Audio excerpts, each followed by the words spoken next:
Spelzer Gschärmensche von Hans Glückstein.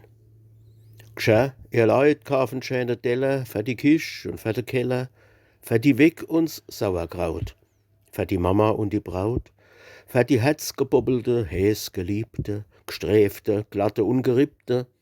Hier do, der do, Willer, Seller, hopp ihr Leut kaufen schöne Teller.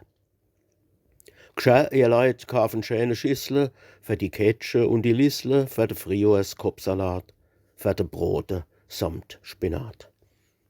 Schmale, breite, kleine, große, ohne Fehler, ohne Blose, ohne Löcher, ohne Risse. Hopp, ihr Leut kaufen schöne Schissle. Gschär, ihr Leut kaufen schöne Hebe nicht zu übertreffen. Hebel scheint seltener Pracht, für de Tag und für die Nacht. Für zum Wärme, für zum Kochen, für die Wäscht und für die Knochen.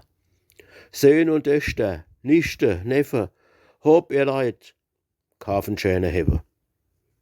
Gschär, ihr Leut, kaufen schöne Tasse, wo 2 Schoppe fasse, schön gedippelt und mit Sprich für des Sonntags Kaffeetisch.